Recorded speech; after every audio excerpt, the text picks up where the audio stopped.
नमस्कार बच्चों। आज की जो अपनी क्लास है structure of C program. C program का इससे पहले अपन जो प्रीवियस जो लेक्चर था उसमें अपन स्ट्रक्चर्स पढ़ चुके थे, जिसमें 3 पॉइंट अपन कवर कर चुके थे। जो 3 पॉइंट अपन ने क्या क्या पढ़ा, तो पहला पॉइंट अपन ने पढ़ा डॉक्यूमेंटेशन सेक्शन। डॉक्यूमेंटेशन सेक्शन अपन पढ़ चुके है ना। लिंकिंग सेक्शन अपन पढ़ चुके, डेफिनेशन सेक्शन पढ़ चुके। जिसने भी ये इनको अगर नहीं पढ़ा हो तो इससे फर्स्ट वाली क्लास जरूर देख लेंगे, क्योंकि स्ट्रक्चर सी प्रोग्राम को जब लिखेंगे तो एक प्रोग्राम के 6 डिफरेंट सेक्शन है। तो अपन को एक क्लास में तो पॉसिबल नहीं था, तो इसको 2 क्लास में ब्रेकअप किया। तो अपन डॉक्यूमेंटेशन सेक्शन पूरा कंप्लीट हो चुका, लिंकिंग सेक्शन कंप्लीट हो चुका, डेफिनेशन सेक्शन कंप्लीट हो चुका। सी प्रोग्राम को कैसे लिखें, तो प्रोग्राम लिखने के लिए आपको ये बेसिक स्ट्रक्चर आना चाहिए, है ना, कि प्रॉपर वे में आप प्रोग्राम लिख पाओ। स्टार्टिंग कैसे करें, है ना, कौन कौन से प्रोग्राम के सेक्शन होंगे, कौन से ऑप्शनल सेक्शन होते हैं, कौन से है ना कंपलसरी होते हैं। तो ये ज़रूरी है, एक स्ट्रक्चर को अपन को समझ में आना चाहिए। तो प्रोग्रामिंग की स्टार्टिंग कैसे करें, तो ये स्ट्रक्चर को पूरा आपको कंप्लीट याद रखना है कि कौन सी एंट्री कंपलसरी होगी, कौन सी ऑप्शनल होगी, और कौन सा सेक्शन का क्या रोल है। एक प्रोग्राम में कंप्लीट 6 सेक्शन भी आ सकते हैं, कुछ ऑप्शनल है अपन हटा भी सकते हैं। तो प्रोग्राम का जो डॉक्यूमेंटेशन सेक्शन अपन ने पढ़ा था, ये कमेंट सेक्शन होता है ना, ये कमेंट सेक्शन होता है। ये अपन डीपली इसको पहले इससे प्रीवियस वाले उसमें लेक्चर में पढ़ चुके हैं। तो ये कमेंट सेक्शन होता है। कमेंट सेक्शन अपन है ना, ये नॉन एग्जीक्यूटिव पार्ट है, और स्लेश स्टार, और यहाँ पे पूरा टाइटल लिख देंगे, और स्टार स्लेश क्लोजिंग पे, यहाँ पे स्पेस बिल्कुल नहीं देंगे। क्लोजिंग पे यहाँ पे है ना स्टार और स्लेश, बिगिनिंग पे स्लेश स्टार, क्लोजिंग पे स्टार स्लेश। प्रोग्राम का टाइटल्स, कोई भी लॉजिक का एक्सप्लेनेशन, सिंगल लाइन का भी कमेंट्स हो सकता है, मल्टीपल लाइन का भी हो सकता है। नॉन एग्जीक्यूटिव पार्ट है, तो ये कंपाइलर इसको इग्नोर करेगा, कहीं पे भी अपन इसको यूज में ले सकते हैं। दूसरा लिंकिंग था, तो इसका मेन ऑब्जेक्ट था कि लाइब्रेरी से कनेक्टिविटी, लाइब्रेरी फाइल से कनेक्टिविटी, फाइल्स कनेक्टिविटी का।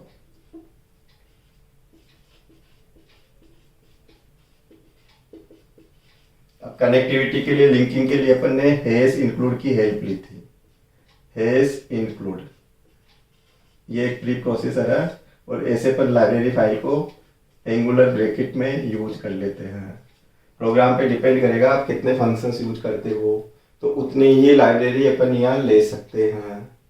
तो लिंकिंग सेक्शन के लिए हैश इंक्लूड अपने पास स्टेटमेंट है। डॉक्यूमेंटेशन सेक्शन के लिए slash star star slash. Documentation comment section हो गया, अपने खुद के समझने के लिए अपन इसको यूज में लेते हैं। फिर डेफिनेशन सेक्शन में कांस्टेंट एंट्री डिफाइन करते हैं अपन यहाँ पे। तो यहाँ पे कांस्टेंट का डिक्लेरेशन करते हैं अपन, कांस्टेंट डिफाइन करेंगे यहाँ पे। कांस्टेंट में कोई भी वैल्यू हो सकती है, इंटीजर है, रियल कांस्टेंट है ना, साइट एक अपना फ्लोटिंग पॉइंट है, डबल है, ऐसे कैरेक्टर कांस्टेंट है, स्ट्रिंग कांस्टेंट है, कोई फंक्शंस कांस्टेंट फंक्शंस है, तो उसको भी यहाँ डिफाइन कर सकते हैं। तो कांस्टेंट डिफाइन करने के लिए हैश डेफिनेशन अपन स्टेटमेंट की हेल्प ली थी। हैश डेफिनेशन प्री प्रोसेसर, इसके थ्रू अपन ने हैश डिफाइन, इसके थ्रू कांस्टेंट बनाया था अपन ने।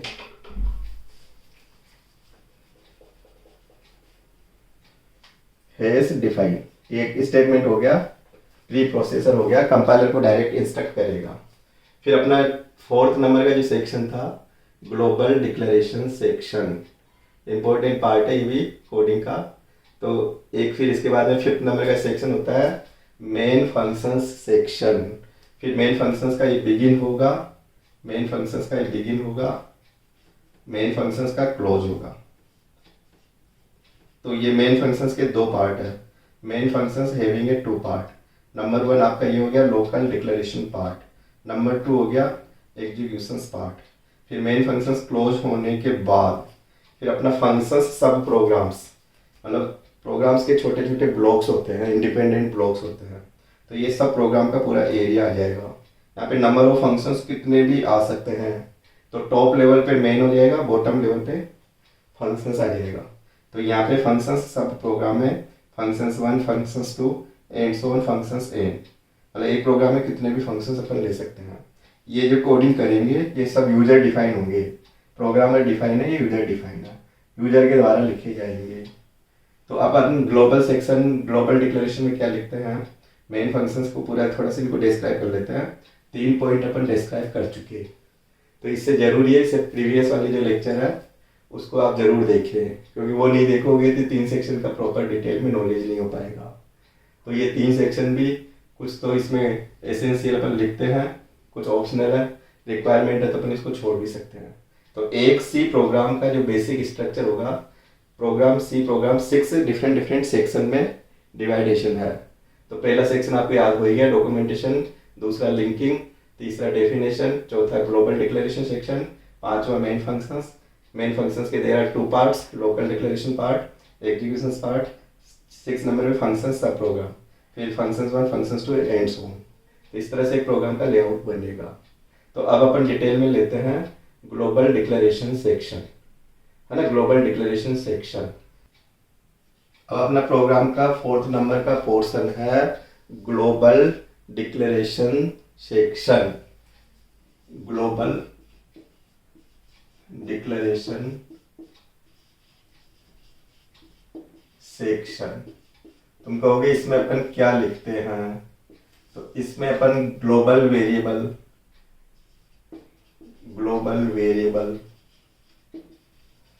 एंड फंक्शंस,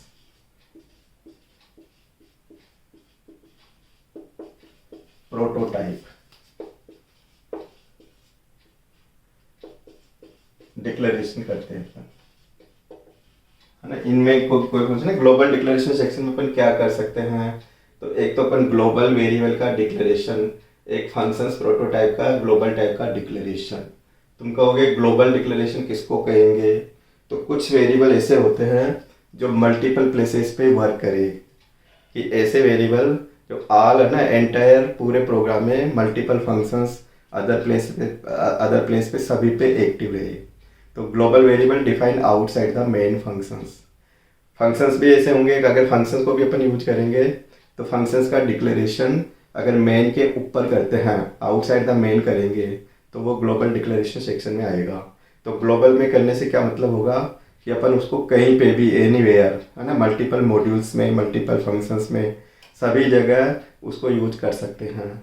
तो ग्लोबल जो हो गया कि चारों ओर, सभी ओर, ब्रह्मांड होता है ना, जैसे ग्लोब बोलते हैं, सभी मतलब सभी वर्किंग एरिया में काम करे, कि अदर प्लेस पे भी काम करे, अपने है ना नेटिव प्लेस पे भी काम करे, जिसमें अपन ने डिक्लेरेशन किया उसमें भी काम करे, अदर प्लेस पे भी काम करे, तो ये आपका ग्लोबल कहलाएगा। तो ग्लोबल वेरिएबल्स एंड फंक्शंस का जो डिक्लेरेशन करेंगे वो जस्ट मेन से ऊपर का जो एरिया होता है वो आपका ग्लोबल डिक्लेरेशन एरिया होगा। तो ग्लोबल डिक्लेरेशन, ग्लोबल वेरिएबल बनाने से फ़ायदा क्या होगा, ग्लोबल फंक्शंस बनाने से फ़ायदा क्या होगा कि अपन मल्टीपल प्लेसेस पे यूज कर लेंगे। ग्लोबल वेरिएबल और फंक्शंस की जो लाइफ होगी, स्कोप होगा, वो एंटायर प्लेसेस पे होगा, ये सभी जगह है ना, एंटायर प्लेसेस पे एक्टिव एंड अलाइव रहेगा। जैसे कोई वेरिएबल की वैल्यू, मान लो ग्लोबल वेरिएबल मैंने ए डिक्लेरेशन कर दिया, इंटीजर ए इक्वल 10। अब ए को तुम एक पर्टिकुलर फंक्शंस में कर लो, अदर फंक्शंस में भी यूज कर लो, तो उस फंक्शंस के अंदर, सभी के अंदर उसकी वैल्यू एक्टिव रहेगी, अलाइव रहेगी, उसका सभी जगह स्कोप रहेगा। तो ग्लोबल वेरिएबल और फंक्शंस अपन यहाँ पे मेन से ऊपर करेंगे कैसे, तो इसका सिंपल सा एग्जांपल है, जैसे इंटीजर वेरिएबल का डिक्लेरेशन करना हो तो a, b, c, है ना, कोई फंक्शन बनाना हो अपन को, जैसे मैंने बना दिया void read, ये कोई फंक्शन बना दिया, है ना। ऐसे और भी कोई अपन को वेरिएबल का डिक्लेरेशन करना हो, तो जैसे x ले लिया, है ना, y ले लिया। कोई फंक्शन का भी डिक्लेरेशन करना हो, जैसे मैंने इंटीजर, है ना, एक फैक्टोरियल कोई फंक्शन बना दिया, यहाँ पे इंटीजर x ले लिया। अब ये क्या है, ये ग्लोबल वेरिएबल डिक्लेरेशन है, ये ग्लोबल वेरिएबल डिक्लेरेशन।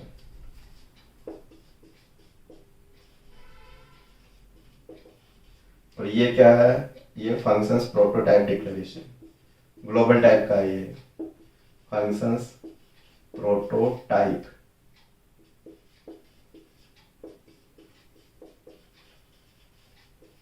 ये भी एज ग्लोबल ले रखा है, ये आपका ग्लोबल वेरिएबल का डिक्लेरेशन है, ये ग्लोबल वेरिएबल है, और ये फंक्शंस प्रोटोटाइप हो गया, ये फंक्शंस प्रोटोटाइप डिक्लेरेशन हो गया। अब इनकी अगर लोकेशन ये अपना मान लो मेन फंक्शंस है, ये मेन फंक्शंस हो गया है ना। अब ये मेन फंक्शंस के आउटसाइड हो गया, आउटसाइड द मेन फंक्शंस।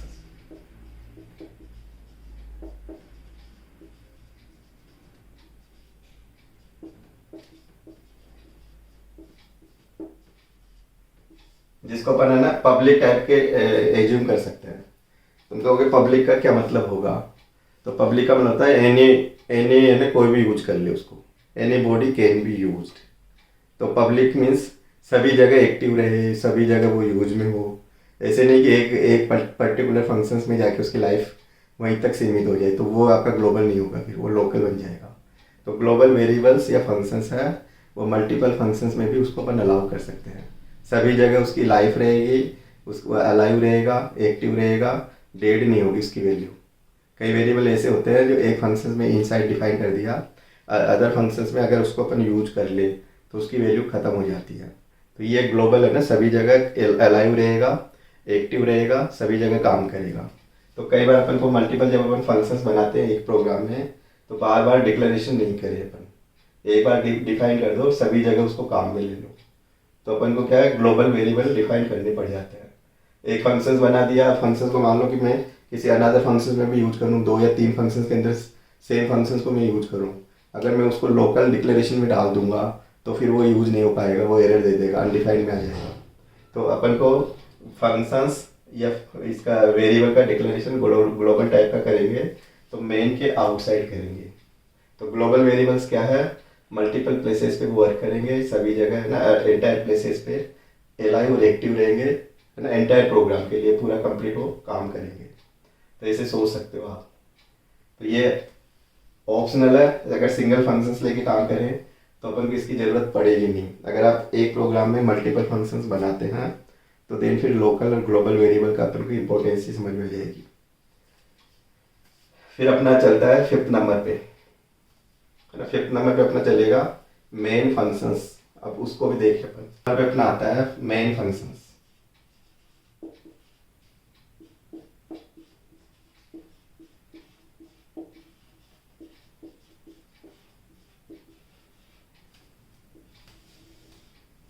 तो ये है ना, ये क्या है, अपन इसको जब लिखेंगे MAIN है ना, इसका बिगिन होगा इसका है ना local declaration part, local declaration part. Main function having ए 2 पार्ट, और एक होता है execution part, execution part.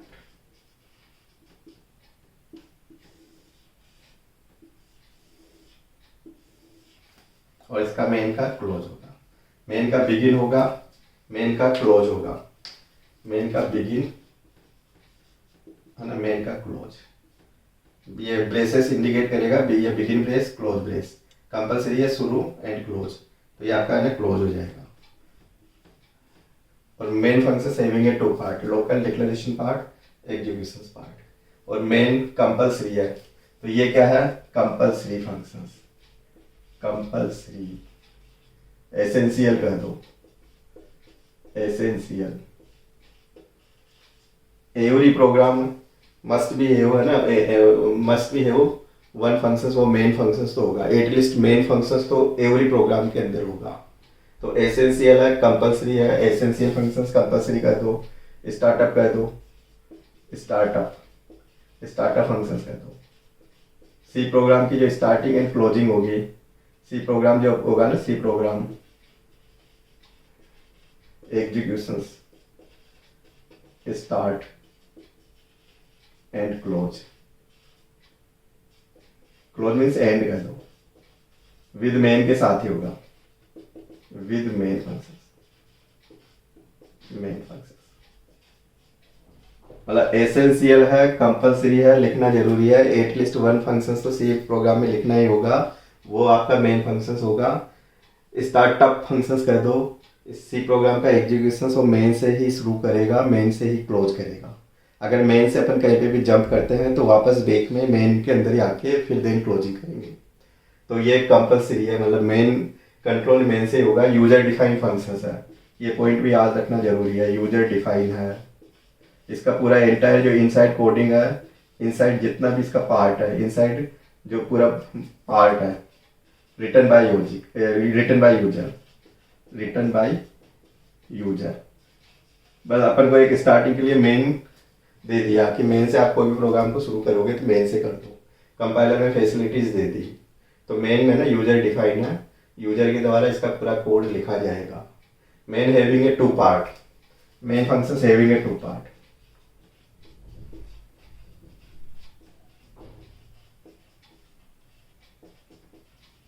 Having a two part. अब नंबर 1 तो हो गया आपका local declaration part, local variable declaration है ना। एक आपका 2 हो गया एग्जीक्यूशन पार्ट।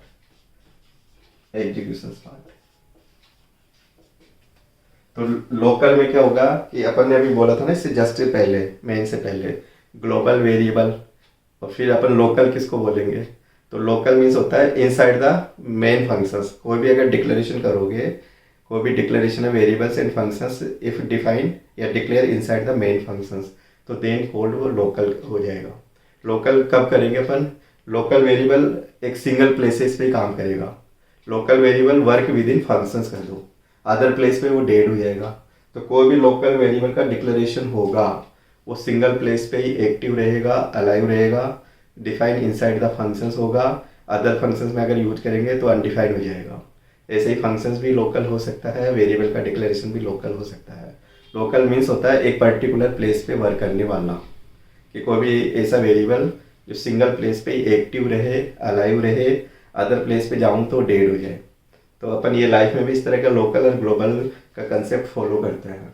तो लोकल वेरिएबल कोई भी अपन को टेम्परेरी फंक्शंस के इनसाइड है ना, कोई वेरिएबल को एक्टिव रखना हो, कैलकुलेशन के लिए यूज में लेना हो, तो फिर उस केस में अपन लोकल वेरिएबल बनाते हैं। कोई भी जैसे आपको प्रोसेसिंग करने के लिए इंटरमीडिएटर कोई एक्स्ट्रा वेरिएबल चाहिए तो लोकल डिक्लेरेशन कर दो और फिर उसको यूज में ले लो एग्जीक्यूशंस में। ऐसे ही फंक्शंस हो सकता है। और अगर अपन मेन के आउटसाइड रखते हैं कोई भी डिक्लेरेशन को तो वो ग्लोबल हो जाता है। ग्लोबल की क्या मीनिंग होगी, एलाइव और एक्टिव और एंटायर प्लेसेस पे रहेगा, सभी जगह प्रोग्राम के अंदर काम करेगा, मल्टीपल फंक्शंस में, मॉड्यूल्स में, सभी में एक्टिव रहेगा। और लोकल वेरिएबल क्या करेगा, with in functions he work करेगा, आउटसाइड फंक्शंस जाएंगे है ना तो वो लॉस्ट हो जाएगा उसकी वैल्यू। तो लोकल वेरिएबल का डिक्लेरेशन फर्स्ट होगा कि वेरिएबल को यूज करने से पहले मस्ट बी डिक्लेयर। कोई भी वेरिएबल यूज करे तो वो वेरिएबल है ना यूज करने से पहले वो डिक्लेयर हो जाना चाहिए। तो variable use before, variable declare first है ना बिफोर यूज, इंपॉर्टेंट लाइन है। अगर आपने मान लो वेरिएबल को पहले यूज कर लिया, डिक्लेरेशन बाद में करोगे तो एरर आ जाएगी। तो ये जरूरी है, कोई भी वेरिएबल्स आएगा पहले क्रिएट हो जाना चाहिए। तो उसकी एक सी लैंग्वेज में एक प्रॉपर पोजीशन है कि अपन मेन लिखेंगे, मेन के जस्ट बाद डिक्लेरेशन का सेक्शन होगा। अगर डिक्लेरेशन अदर प्लेस पे करेंगे तो कंपाइलर में एरर आ सकती है। और फिर अपन पूरा वेरिएबल और फंक्शन का पार्ट डिक्लेयर कर देंगे तो फिर अपना है ना एग्जीक्यूशन का पार्ट आएगा। तो एग्जीक्यूशन पार्ट में अपन क्या करते हैं, जितने भी कंट्रोलिंग होगी, पूरा लॉजिक है, इनपुट, प्रोसेस, आउटपुट, कंट्रोल है ना, तो ये सब आपका एग्जीक्यूशन में आ जाएगा। पूरा प्रोग्राम का लॉजिक, एल्गोरिथम्स का जितना भी आपका वर्किंग प्रोसेस है वो एग्जीक्यूशन में आ जाएगा। तो एग्जीक्यूशन को यूज में लेने से पहले वेरिएबल का डिक्लेरेशन आ जाएगा। तो मेन फंक्शंस के अंदर 2 पार्ट हो गए, local declaration part and execution part. तो लोकल डिक्लेरेशन में अपन देखें कि लोकल डिक्लेरेशन कैसे करेंगे। तो लोकल डिक्लेरेशन में कोई भी वेरिएबल हो सकता है, जैसे इंटीजर p ले लिया, कोई q ले लिया, है ना। ऐसे मैंने कोई फंक्शन भी मैं लिख सकता हूँ, जैसे एक फंक्शन डिफाइन कर दिया void डिस्प्ले, ऐसे ये फंक्शंस का डिक्लेरेशन हो गया। तो ये है ना अपन मेन के इनसाइड करेंगे। और फिर आपका जैसे एग्जीक्यूशन का अपन पूरा यहाँ पे प्रोग्राम का लॉजिक लिख देंगे, जैसे मैंने क्लियर स्क्रीन लिख दिया है ना, इस तरह से मैंने कोई और भी स्टेटमेंट लिख दिया, तो ये एग्जीक्यूशन कहलाएगा, ये लोकल डिक्लेरेशन कहलाएगा अगर मेन के इनसाइड है तो। और ये आपका एग्जीक्यूशन हो जाएगा। तो आप इतना याद रखो कि कोई भी अपन है ना प्रोग्राम लिखेंगे तो मेन तो कंपलसरी है, और मेन के दो पार्ट होते हैं। एक तो आपका लोकल वेरिएबल का डिक्लेरेशन पार्ट या लोकल फंक्शंस का डिक्लेरेशन पार्ट, और दूसरा होता है इसका एग्जीक्यूशन पार्ट। तो लोकल वेरिएबल किसको बोलेंगे? लोकल वेरिएबल मतलब सिंगल प्लेस पे ही वर्क करेगा, with in functions he work करेगा, अदर प्लेस पे वो डेड हो जाएगा। तो local variable active inside the functions, उसकी जो लाइफ होगा, उसकी जो स्कोप होगा, वो सिंगल प्लेस पे जिसके अंदर वो डिफाइन है वहीं पे वर्क करेगा। जैसे अपन फंक्शन को एग्जिट करेंगे, आउटसाइड जाएंगे फंक्शन से, तो उसकी वैल्यू लॉस्ट हो जाएगी। फिर एग्जीक्यूशन में क्या होता है, पूरा इनपुट आउटपुट प्रोसेस सब कुछ लिखते हैं अपन, पूरा प्रोग्राम का लॉजिक। डेटा इनपुट में लो, मेमोरी में ऑर्गेनाइज करो, देन प्रोसेस करो, फिर आउटपुट लिखो। तो पूरा वर्किंग प्रोसेस है वो एग्जीक्यूशन में आ जाएगा। तो ये जरूरी है, अपन मेन लिखेंगे, मेन के अंदर दो पार्ट लिखेंगे। और अपन कई बार है ना, मेन में जो अपन देखेंगे, तो अगर अपन पुराने वर्जन में चलते हैं तो मेन फंक्शन से ही अपन स्टार्ट करते हैं। अब अगर नए वर्जन पे आते हैं अपन कंपाइलर के, तो सब क्या चेंजेस करते हैं वो देखो। जैसे अपन ये मेन लिखेंगे, मेन फंक्शन, कई जगह तो अपन है ना इंटीजर देखते हैं इसके आगे लिखा हुआ, फिर बिगिन देखते हैं, फिर यहाँ पे आपका डिक्लेरेशन पार्ट, यहाँ एग्जीक्यूशन पार्ट, फिर यहाँ क्लोज आ जाएगा। और लास्ट में जो अपन है ना जो आएगा, अगर इंटीजर लिखता हूँ तो रिटर्न लिखना होगा अपन को, रिटर्न जी। एक तो ये वाला फॉर्मेट हो सकता है अपना मेन का, एक हो सकता है वॉइड, है ना, मेन हो सकता है।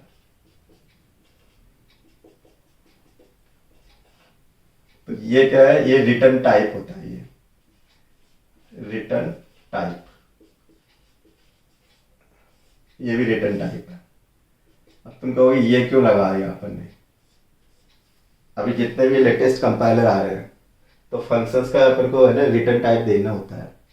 कई बार अपन क्या काम करते हैं, तो काम करने का ये मतलब होता है कि फंक्शंस के अंदर जैसे अपन आ गए, स्टार्टिंग हो गई, अपन चाहते हैं कि फंक्शन सक्सेसफुली मतलब ये एग्जीक्यूट हुआ या नहीं हुआ, कुछ वैल्यू अपन चेक करना चाह रहे हैं। तो अपन चाहते हैं कि 0 वैल्यू अगर ये रिटर्न करेगा तो ये सक्सेसफुली है ना एग्जीक्यूट हो गया।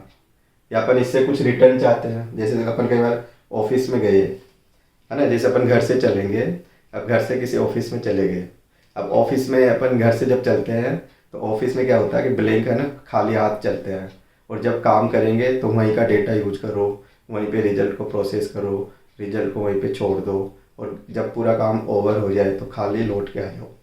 तो यानी कि अपन आने में खाली, और जब ऑफिस से रिटर्न होंगे घर पे तो भी खाली, यानी पूरा डेटा ऑफिस तक ही लिमिटेशन हो गया कि ऑफिस में ही एक्टिव था, ऑफिस में अलाइन था, ऑफिस में रिजल्ट्स को अपन ने यूज कर लिया, जब लौट के आया तो कुछ भी डेटा नहीं रहा।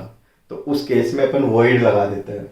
वॉइड के एक कीवर्ड है, इंटीजर भी एक कीवर्ड है, इंटीजर आपका कीवर्ड है ना, वॉइड भी कीवर्ड है, वॉइड भी कीवर्ड है।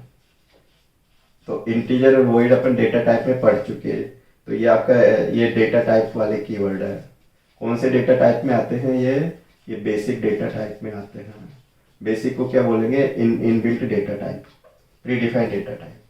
तो इंटीजर का ये मतलब हुआ कि इसके अंदर कोई भी वर्क करेंगे अपन, है ना, वर्क करेंगे, जब ये क्लोजिंग पे आएंगे, अपन बाहर निकलेंगे, तो एक इंटीजर वैल्यू रिटर्न करेगा, इंटीजर वैल्यू ये फंक्शंस रिटर्न करेगा। तो 0 वैल्यू लगी, मैंने रिटर्न करवा रखी है, और इसको मैं लिखूंगा तो यहाँ अपन को रिटर्न की जरूरत नहीं होगी।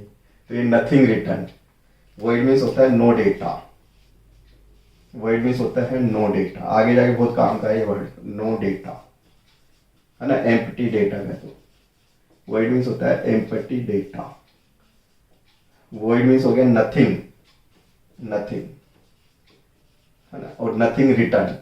मेन से अपन कुछ नहीं चाहते, जब तक मेन के अंदर अपन अपने ना कंट्रोल है तब तक ही डेटा एक्टिव रहे। जैसे अपन मेन से बाहर आ जाएंगे, क्लोजिंग पे आ जाएंगे, प्रोग्राम का एग्जीक्यूशन को फिनिश करने वाले हैं, तो all data will be lost. कहीं पे भी वो उसका ना वो वैल्यू रिटर्न नहीं होनी चाहिए।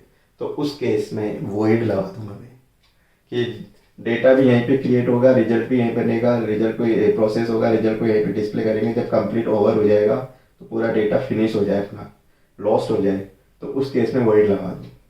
यहाँ पे क्या है, अगर इंटीजर लगाता हूँ मैं तो ये फंक्शंस इंटीजर रिटर्न करेगा।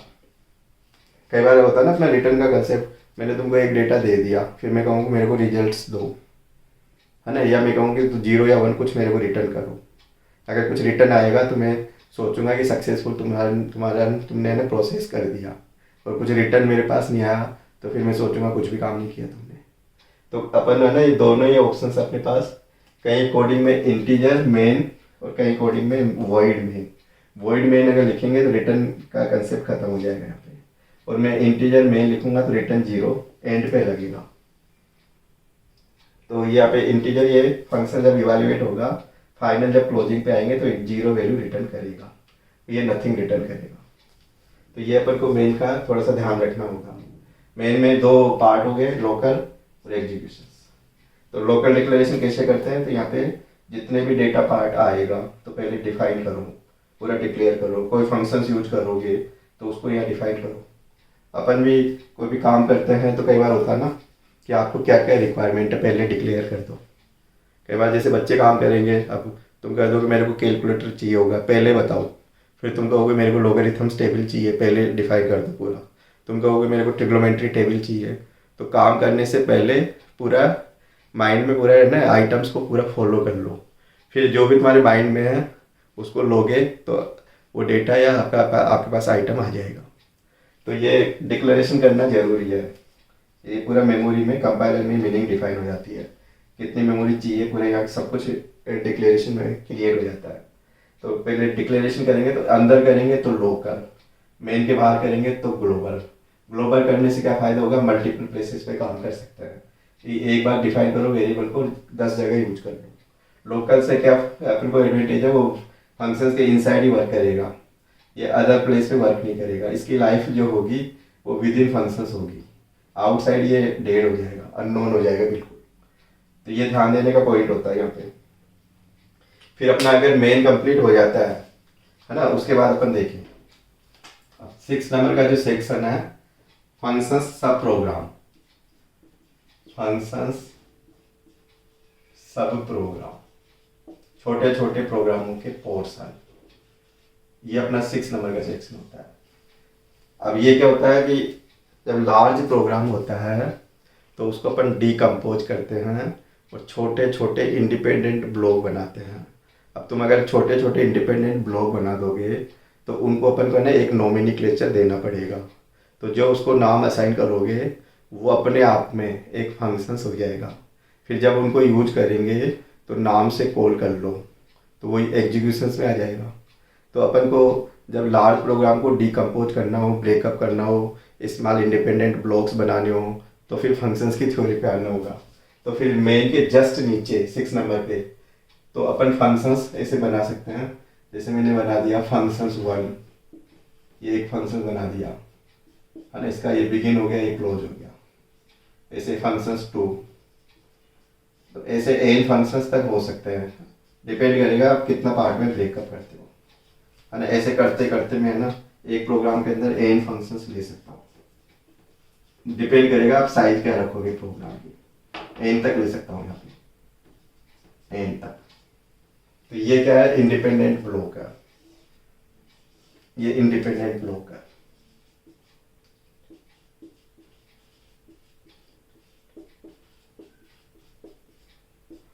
Date perform specific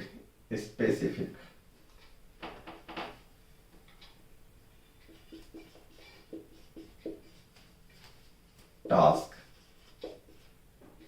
specific task है ना। That perform particular task, particular task भी कर सकता हूँ, स्पेसिफिक टास्क भी कर सकता हूँ। टास्क अपन डिफाइन करेंगे तो ऐसे ना मल्टीपल फंक्शंस आ सकते हैं, ये सब यूजर डिफाइंड फंक्शंस होंगे। तो ये अपने पास एक प्रोग्राम के 6 डिफरेंट सेक्शन हो सकते हैं। कई ऑप्शनल अगर अपन मान लो सिंगल, अभी स्टार्टिंग लेवल में है ना, सिंगल फंक्शंस को लेके ही काम करेंगे। जब जब अपन लार्ज प्रोग्राम लिखेंगे, कई सारे उसमें मॉड्यूल्स को इंक्लूड करेंगे, तो फिर ये फंक्शंस लिखेंगे। तो फंक्शंस इंडिपेंडेंट ब्लॉक्स हो जाते हैं।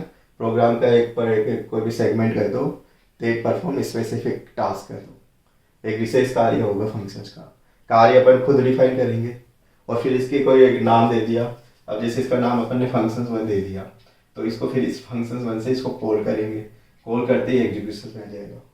तो अपनी जो प्रोग्रामिंग की जो स्टाइल हुई तो इस तरह से हो सकती है कि अपन ने जैसे मेन फंक्शंस को सबसे टॉप पे रखा और फिर है ना ये छोटे छोटे इसके ब्रेकअप कर दिए, जैसे मान लो जैसे ब्रेकअप कर दिए इस तरह से, मतलब फिर इसके मान लो दो पार्ट बना दिए मैंने ऐसे।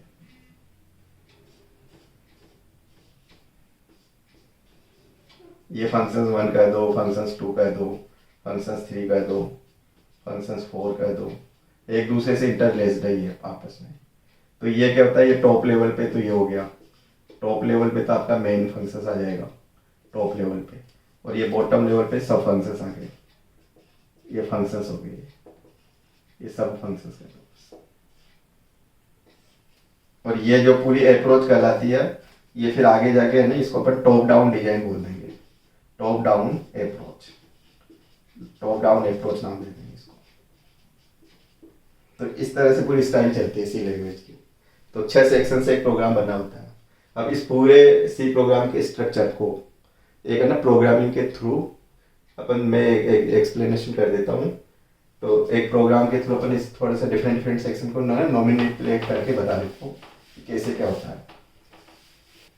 सपोज अपना एक प्रोग्राम का टाइटल है एरिया ऑफ सर्कल, है ना। अब एरिया ऑफ सर्किल सब जानते हो, सर्किल का जब एरिया निकालूंगा या सर्कमफेरेंस निकालूंगा तो मेरे को रेडियस चाहिए। तो अपन चाहते हैं इसका प्रोग्राम के है ना कैसे लिख पाएंगे और अपन डिफरेंट डिफरेंट सेक्शन को कैसे डिनोट करेंगे। तो एक बार एग्जांपल देखा, तो जैसे एरिया ऑफ सर्किल, ये तो टाइटल हो गया, है ना, ये तो आपका टाइटल हो गया। सपोज एरिया निकालना सपोज, तो इसको तो बोलूंगा मैं डॉक्यूमेंटेशन, इसको तो बोलूंगा मैं डॉक्यूमेंटेशन।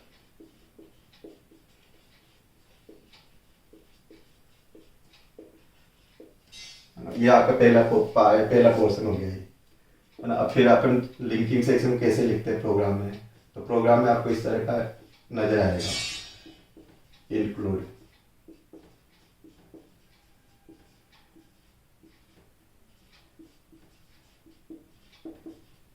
कोनियो डॉटेज,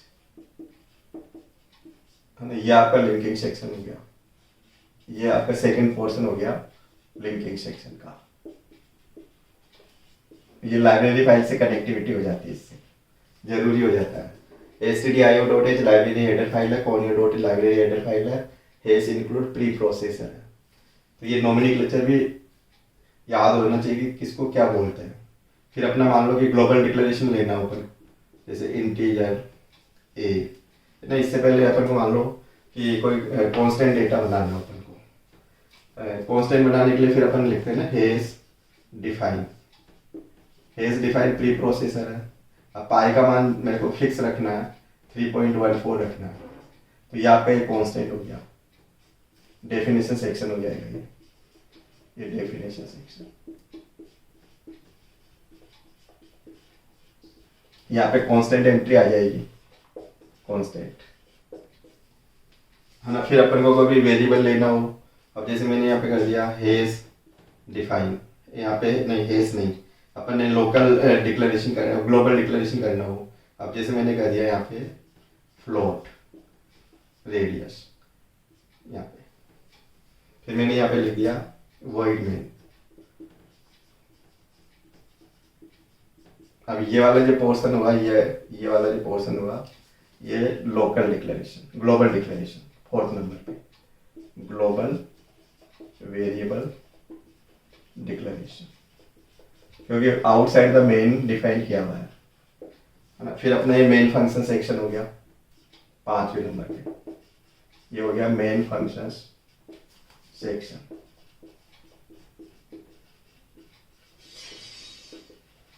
फिर आपको पता है मेन फंक्शन के दो पार्ट होगा, बिगिन होगा, फिर अपन ने जैसे यहाँ पे ले लिया फ्लोट के अंदर एरिया सेमीकोलन। अब ये आपका लोकल वेरिएबल डिक्लेरेशन हो गया, ये लोकल वेरिएबल डिक्लेरेशन।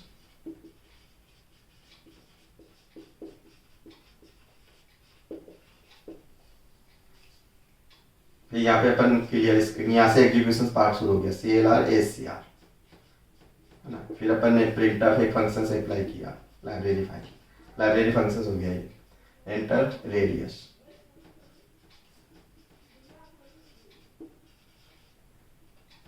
यहाँ पे कोटेशन बंद कर दिया, ये स्ट्रिंग मैसेज हो गया, सेमीकोलन लग गया ना। फिर स्कैन किया, स्कैन ऑफ, डेटा को पढ़ेंगे, फ्लोट डेटा है तो ये मैंने डेटा रीड कर लिया, इसके अंदर मैं रीड करना चाहूँगा तो ये रीड हो गया। फ्लोट डेटा है, फ्लोट के लिए एफ आता है। फिर अपन ने ना डेटा अपने पास आ चुका, अब एरिया में रिजल्ट चाहिए मेरे को। अब एरिया में रिजल्ट में पाई को भी यूज करूँगा, तो पाई और आर यहाँ से अपन को मिलेगा, r into r, pi r square. अब इसमें रिजल्ट आ गया, इसको डिस्प्ले करा दो, print of area equal percent f. ये लाइन बदलना चाहूंगा बैकस्लैश एन, यहाँ पे एरिया, और फिर जब फाइनल क्लोज हो जाएगा तो रिजल्ट को अगर पोस्ट करते हुए रखना हो तो गेट सी एच, ये भी फंक्शंस की अप्लाई कर दिया मैंने, ये अपना क्लोजिंग हो गया। अब ये क्या हुआ, ये एग्जीक्यूशन पार्ट हो गया, ये एग्जीक्यूशन पार्ट हो गया, मेन के अंदर एग्जीक्यूशन पार्ट। और ऐसे अपन चाहें तो फिर अपन फंक्शंस, अगर ये छोटा प्रोग्राम है तो अपन यहाँ फंक्शंस कोई भी यूज नहीं किया तो मैंने उसको ऑप्शनल में रख दिया। फिर नीचे जाए तो अपन फंक्शन सब प्रोग्राम लिख सकते हैं। तो अपन एक प्रोग्राम के डिफरेंट सेक्शन हो सकते हैं, डिपेंड करेगा प्रोग्राम क्या है। लार्ज प्रोग्राम है तो फंक्शंस में ब्रेकअप करो, फिर फंक्शंस को आप यहाँ डिक्लेरेशन करोगे, फंक्शंस को या तो यहाँ पे डिक्लेरेशन करो या यहाँ करो, और फिर इसको यूज करोगे तो इस एरिया में यूज करो।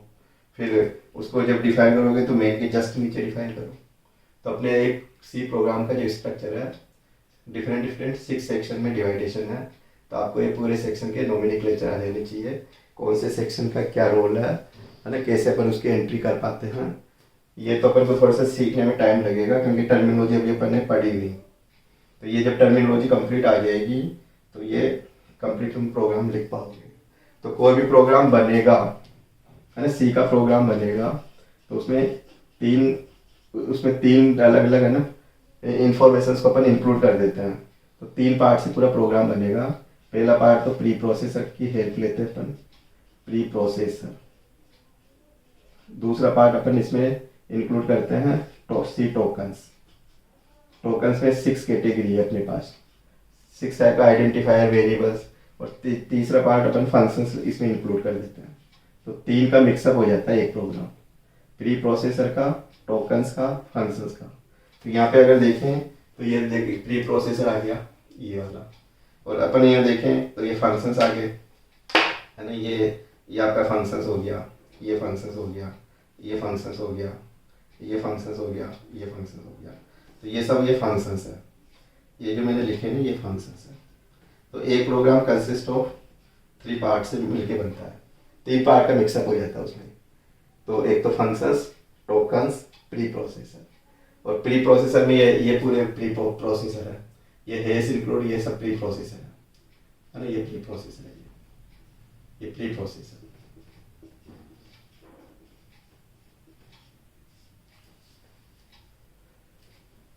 और अपन सी टोकन्स में देखें, सी टोकन्स में क्या क्या आते हैं तो ये भी याद होना चाहिए अपन को।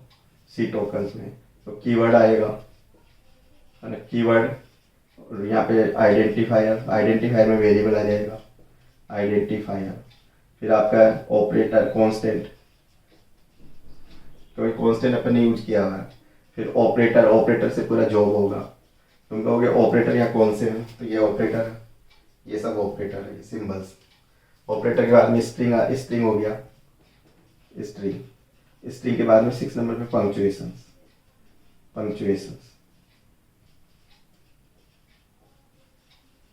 तो इन सब का प्रोग्राम का पूरा मिक्सअप हो जाता है, प्री प्रोसेसर का, टोकन्स का, फंक्शंस का। C program consist of 3 part से मिलके बनेगा और 6 डिफरेंट सेक्शन है। जब राइटिंग करेंगे, प्रोग्राम को लिखेंगे तो 6 सेक्शन से पूरा प्रोग्राम, स्ट्रक्चर में 6 सेक्शन से पूरा जनरेट होगा। कुछ ऑप्शनल है, कुछ ही कंपलसरी है। मेन फंक्शंस तो कंपलसरी है, एसेंशियल है, वो तो अपन को लिखना ही होगा। तो ये आपको याद होना चाहिए। तो अपन आज की क्लास को यहीं पे एंड करेंगे। Thank you.